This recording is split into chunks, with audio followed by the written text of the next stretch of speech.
Tercera parte de Las 7 armas espirituales de Santa Catalina de Bolonia.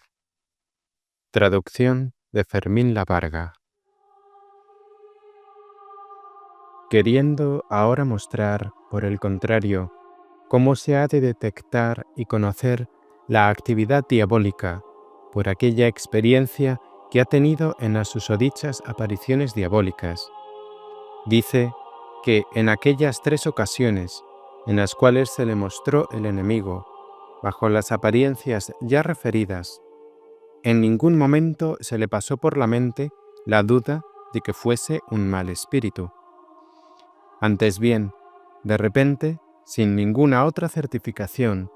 creyó sencillamente que era un espíritu bueno, a pesar de que en esas apariciones el falaz enemigo le predicaba siempre sobre aquella virtud que ella amaba por encima de cualquier otra, o sea, la obediencia. Y después, con gran molestia, le inducía a lo contrario, metiéndole en el corazón pensamientos que la inclinaban a juzgar a su superiora. Y poco después de esto, bajo apariencia de contrición, le metía tanto dolor en esas sugestiones que la hacían caer en la fosa de una indecible y dañina tristeza, dándole a entender que esto procedía de sí misma y no de él, como sin duda alguna hacía. Este es el modo propio de comportarse que tiene el enemigo, quien por largo tiempo la indujo a la tentación de la blasfemia, sin poder encontrar remedio alguno, ni por medio de la confesión, ni de otro modo, hasta que el diablo, estando ella dormida una noche, se le acercó a la oreja y le decía que blasfemase contra Dios. Y ella, casi dormida, le contradecía diciendo: «Esto no lo haré yo». Y entonces el maligno parece que se disgustó tanto que formó un gran estrépito, de suerte que ella se despertó y sintió cómo se marchaba de su lado. Por esto se dio cuenta claramente de que había sido el enemigo quien la había tenido afligida, metiendo en su corazón aquellas blasfemias, y le había dado después a entender que procedían de sí misma para hacerla caer en la desesperación. Y después de esto, quedó victoriosa de la mencionada tentación, viendo claramente que era el enemigo quien ponía en su corazón aquellas blasfemias. Si cualquiera de vosotras, queridísimas hermanas, fuese tentada de forma semejante, que no se confunda ni entristezca, pensando que la tentación procede de sí misma, sino sólo de la envidia diabólica, la cual no puede soportar que Dios sea adorado y alabado. Pero sea por siempre bendito y alabado, y ensalzado y exaltado por encima de todo, a despecho y para escarnio de Lucifer, con todos sus socios y tenebrosa tropa. Amén, amén. Queriendo ahora demostrar más evidentemente aquello que le sucedió después de los sobredichos engaños, dice que la buena voluntad parecía en parte adormecida respecto al ejercicio del bien obrar, y hasta cargar con el peso de una pluma se le hacía trabajo insoportable, y se encontraba tan privada del gusto por la devoción que semejaba haberlo perdido del todo, y tuvieron que transcurrir varios años hasta que pudo recuperar el gusto por la oración. Y durante el tiempo de las apariciones sufría fortísimas tentaciones del vicio de la vanagloria, que el falaz enemigo le metía en el corazón, pensando que si cortara dichas apariciones sería considerada como una santa, y por esta razón celaba de él. Aquí hay que considerar con cuánta astucia le mostraba el enemigo el camino de la obediencia, y luego le metía en el corazón lo contrario, y además le hacía ver que aquellos pensamientos procedían de ella, todo lo cual ponía por obra el maligno para hacerla precipitarse en la fosa de una tristeza mortal, la cual llegó a ser tan penosa que luego, cuando fue liberada de ella, si alguno le hubiera dado a elegir, diciéndole: ¿qué prefieres, retornar a la mencionada tristeza o que te corten la cabeza? Sin ningún género de dudas, habría preferido con mayor gusto sufrir tal muerte, incluso con gran placer y gusto, antes que retornar a aquella tristeza. Por ello, si bien pueda sonar a presunción, ruego de todo corazón a todas aquellas que en el futuro sean abadesas en este monasterio, se esfuercen en ser vigilantes sobre la grey que tienen a su cuidado, sabiendo que el diablo, lobo infernal, siempre ronda para devorarla. Por lo que resulta necesario hacer guardia con diligencia y no aguardar a socorrer a la ovejita cuando está ya en la boca del lobo, o casi, sino atender a las enfermedades del alma y del cuerpo de forma inmediata, con auténtica dulzura y generosidad. Cuán agradable resulta a Dios y saludable para la súbdita que la superiora le ofrezca su ayuda antes de que se la pida, mucho más teniendo en cuenta que la cosa perdida es menos agradecida y a medias pagada.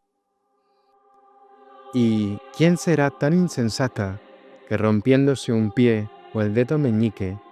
no incline inmediatamente la cabeza para comprobar el daño y tratar de remediarlo? Pues del mismo modo debe obrar sin pereza alguna la que hace de cabeza respecto a sus súbditas, que forman parte del cuerpo de la comunidad, porque lo contrario es veneno mortal, que daña a la cabeza y a los miembros. Baste lo dicho para abrir los ojos a la sencillez columbina, encomendándolo a aquel que por siempre todo lo ve. También les recuerdo a las futuras abadesas que deben hacer mayor estima de la más pequeña alma que tengan encomendada, que de todo el mundo con su grandeza. Gravísima responsabilidad es esta a quien bien lo considera. Y siempre se han de esforzar con auténtica prudencia en mostrar mayor amor a aquellas que sufren tentaciones de desobediencia e infidelidad respecto a ellas, que a aquellas otras que no van por tal camino, porque si bien mayormente la virtud de la obediencia es amada y buscada con gran deseo por tal persona, no es menos cierto que el enemigo incita siempre con mayor fuerza a la sierva de Dios contra aquella virtud que sabe ama más. Por tanto, dichosa aquella religiosa que con paciencia sostenga tal combate y se venza a sí misma, pues no recibirá la corona de la obediencia, sino quien luche por ella en las contradicciones, ya que, como dice la infinita bondad de Dios nuestro Señor, solo los que se vencen a sí mismos alcanzan el cielo. De donde se sigue que aquellas que obedecen con violencia de su propio parecer y que son molestadas de su propia voluntad y de su propio juicio y criterio, no perderán, sin embargo, el mérito de la verdadera obediencia. Antes bien, adquirirán, sin lugar a dudas, la gloria celestial, haciéndose continua violencia a sí mismas y sometiendo a la propia voluntad, no solamente a la de sus madres y superioras, sino también a las de sus iguales e inferiores. De tal virtud mostró el camino la infinita bondad del Hijo de Dios, que no solo fue obediente al Padre Eterno, sino también a su madre y a José, tal y como dice el Evangelio: et erat subditus illis, estaba sujeto a ellos. Por tanto, avergüéncese la soberbia del corazón humano, que no solamente no quiere estar sometido, sino que anda continuamente buscando enseñorearse y sobresalir sobre los demás. Y confúndase también la mente de aquellas personas que son invitadas a las bodas del Cordero, esto es, a la santa religión, las cuales, al poco tiempo de estar bajo la guía de la saludable obediencia, se creen ya capaces de regir y enseñar a otros, en lo cual se engañan, porque creyéndose ya seguros en el camino de la perfección, caen en la fosa de la presunción, al no considerar lo alejados que se encuentran de la perfectísima y humilde obediencia de Cristo Jesús, quien, después de estar 29 años sujeto y obediente, ocultando la alteza de su divinidad bajo la sombra de su virginal humanidad, como si volviera a comenzar de forma todavía más abierta y casi como si no hubiese hecho nada, ejercitándose en esa obediencia, llevó y soportó tantas y diversas penas y burlas, como es manifiesto, que no solamente no fue considerado Hijo de Dios, cual lo era, sino que fue llamado y reputado blasfemo y prevaricador de su ley, sin ser honrado por los príncipes y jefes del mundo, que hoy quieren ser sus siervos. Antes bien, reputado necio y malhechor, y todo lo sobrellevó por obediencia al Eterno Padre. Y en esto demostraba ser perfectísima su obediencia, pues no solo estuvo sujeto al Padre, sino también, por obedecer al mismo Padre, se sometió bajo el poder de vilísimos pecadores, de la mano de los cuales recibió cruelísima muerte, y así consumó su obediencia. Y por tanto, siguiendo este ejemplo, cualquier persona que ha sido llamada al estado religioso no solamente debería desear permanecer 33 años o más bajo la obediencia de otros, como hizo Cristo, sino incluso debería pedir a Dios cada día con gran fervor la gracia de poder acabar sus días habiendo alcanzado el estado de verdadera y humilde obediencia, para ser, de este modo, más semejante a su Hijo, el cual, como se ha dicho, no solamente estuvo sujeto y fue obediente al Padre y a las criaturas humanas, sino incluso a las insensibles, en tanto que,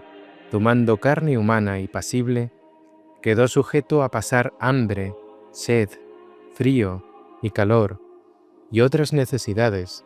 como corresponde a nuestra fragilidad, y también, al final, en virtud de la obediencia, se sometió al cruel señorío de los asperísimos clavos, de los cuales estuvo pendiente hasta el último momento de su vida mortal. Por tanto, ¿quién podría dudar de su salvación si concluye su vida mortal en posesión de tal virtud, la cual hace más semejante a la sierva a su Señor que cualquier otra cosa? ¿O es que no fue por esta santa obediencia que prometió el Padre Eterno a Abraham enviar a su Hijo a tomar nuestra condición mortal para darnos vida? Cierto que sí, de donde se sigue que quien desea levantar un sólido edificio debe tomarla por cimiento, y tenga por seguro que mejor podrá salvarse por medio del ejercicio de esta virtud que por cualquier penitencia, ayuno o contemplación que se quiera. No existe ninguna criatura racional, por poca inteligencia que tenga, que ignore que la verdadera religiosa no puede hacer mejor cosa por Dios, su Señor, ni más grata a sus ojos, que entregarse del todo por Él, abandonando su propia libertad. Por cuanto resulta manifiesto que la criatura que se somete a otros por amor a su Creador, hace cosa mejor y más meritoria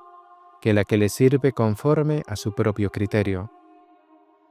Y si Abraham fue justificado por obedecer solamente a Dios,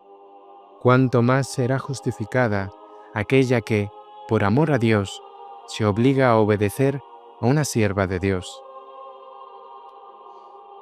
Por tanto, queridísimas, estad contentas sabiendo que no podéis hacer cosa mejor por vuestro esposo Cristo Jesús que perseverar y morir bajo el yugo que por su amor os habéis uncido. Si bien el enemigo en algunas ocasiones os haga pensar a unas que el camino es demasiado estrecho y a otras que es demasiado largo. Y esto le sucede a las novicias, ya que, nada más entrar en el campo de batalla, son puestas a prueba, a fin de que dejen de ser plomo y se conviertan en oro finísimo, es decir, que de sensuales y mundanales pasen a ser espirituales y celestiales. Y esto lo hace Dios, nuestro Señor, queriéndolas llevar por aquel camino que recorrió su Hijo, que desde el mismo momento de su nacimiento hasta el de su muerte, siempre anduvo por el camino de la cruz. Y por tanto, amándolas Dios con amor paternal, para hacerlas coherederas de los bienes de su Hijo, inmediatamente las introduce por el camino de la cruz, y con su permiso son asaltadas por los enemigos infernales de forma oculta, o sea, bajo apariencia del bien. De este modo, las hace arrepentirse de aquello que con tanto ardor antes habían deseado,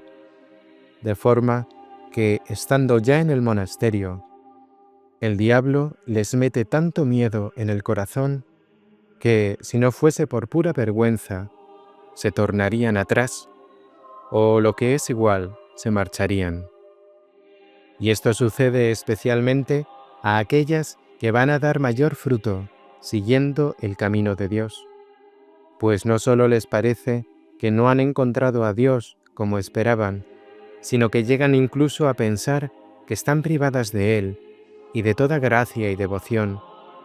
porque antes de su ingreso, con gran fervor, deseaban dejar por Dios a sus amigos y parientes, y el enemigo las tienta ahora con lo contrario, provocándoles tantos recuerdos y tanta ternura hacia ellos, que despiertas o dormidas, no parece que piensen en otra cosa que en ellos. Y así como antes solían desear hacer mucha penitencia, de forma que no comían ni tan siquiera el pan que se les servía, ahora son asaltadas por una gran sensualidad y gula. Tantos estímulos les provoca el enemigo. Y bien pronto son privadas de todo gusto por la devoción, por lo que entran en un estado de gran tristeza, diciendo: en verdad, yo era mejor antes de venir aquí, y servía mejor a Dios y con más devoción que ahora. Y así, socapa de bien, el enemigo las tienta para que se echen atrás, mostrándoles que el enemigo es demasiado estrecho y demasiado largo. Pero, bajo ningún concepto, debe la esposa de Cristo consentir a tales engaños, sino por el contrario, con fortaleza y prontitud de ánimo, debe animar a su voluntad a decir con toda libertad: aunque Dios, mi Señor, permitiese que por siempre yo fuera tentada hasta el fin de mi vida, no consentiré jamás a la tentación. Antes bien, resistiré siempre con fuerza. Y después que haya hecho tal propósito, vaya a la oración con el mayor fervor que pueda, y diga con el corazón y con la boca: Señor mío, Jesucristo dulcísimo, por aquella infinita e inefable caridad que os llevó a soportar el cruel tormento de estar amarrado a la columna y recibir los rudos y crueles latigazos de vuestros enemigos por mi salvación, os pido me deis tanta fortaleza que mediante vuestra gracia pueda alcanzar la victoria sobre mis enemigos y con paciencia soportar esta y cualquier otra batalla que me puedan presentar. Y de seguido, haga 100 genuflexiones, más o menos, según pueda, invocando el nombre de Jesús cada vez. Y cualquier persona que haga esta oración con buen corazón esté absolutamente segura de que inmediatamente recibirá remedio y consuelo, según dijo y afirmó el Santísimo Hermano Bernardino, de dulce memoria, al cual yo llamo y tengo por el Pablo de nuestro patriarca San Francisco, en tanto que Cristo, queriendo que su vida se reflejara de forma absoluta en él, prometió a uno de sus frailes hacer aquello que hizo el apóstol Pablo, quien nunca se cansaba de repetir el nombre de Jesús. Lo que resulta patente por cuanto el apóstol de Francisco, San Bernardino, ha exaltado de nuevo el nombre de Jesús en los tiempos presentes, no solo con su predicación, sino también con el devoto modo de rezar al que dio inicio, por lo cual justamente puede llamarse Pablo de Francisco. Pero retornando a nuestro propósito, hecha la oración indicada, si por divina disposición no se apartase la tentación, de modo inmediato, la persona que la tiene, sin ningún respeto ni vergüenza, vaya a su padre o madre espiritual, o bien a su maestra, y en confidencia le diga así: manifiesto mi culpa, estoy fuertemente tentada de marcharme de este monasterio, y estoy descontenta. Por tanto, pido que me ayudéis, sea poniéndome una cadena o encerrándome en una celda, hasta que haya cesado esta batalla, a fin de que pueda perseverar en aquel lugar al que Dios me ha llamado. Y este es el modo que entiendo has de observar cuando te veas impulsada a consentir. Y Dios, que es piadoso, viendo la fuerza que haces contra ti misma, mandará a los diablos que se aparten de ti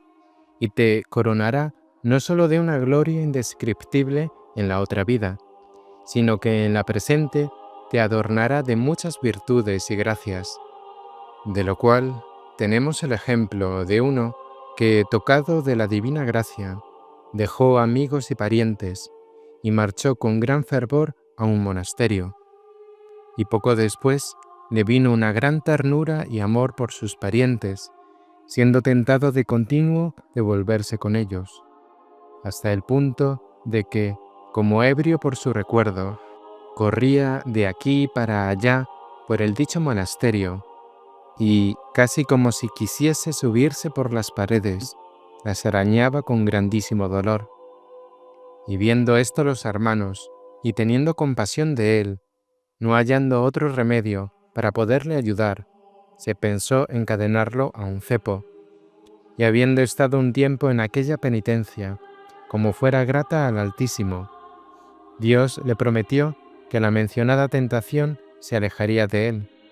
y recibió tantas gracias en su alma, y se vio tan adornado de virtudes, que los otros frailes decían de él que estaba lleno de santidad y de luz divina. Y también en esto se demuestra cuánto agrada a Dios la persona que, por su amor, afronta y soporta con paciencia las tentaciones y adversidades que le envía. Sí, dichoso y más que dichoso aquel religioso o aquella religiosa que continuamente es tentado y nunca consiente, como dice Dios mismo en el Apocalipsis: qui vincerit faciam ilium coronam in templo meo. Al vencedor le haré columna en el templo de mi Dios. Y también dice su glorioso apóstol Santiago: Beatus vir qui suffert tentationem quoniam incumprobatus fuerit, accipiet coronam vicet. Bienaventurado el hombre que aguanta la prueba, porque si sale airoso, recibirá la corona de la vida. Y por esto, cuán engañados están aquellos que entran al servicio de Dios, creyendo que pueden servirle con dulzura y suavidad y paz de espíritu, porque esto no es lo que pide Dios a sus siervos fieles. Antes bien, los invita a la batalla al decirles: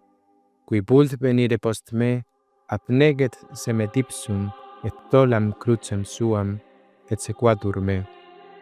Si alguno quiere venir en pos de mí, que se niegue a sí mismo, tome su cruz y me siga.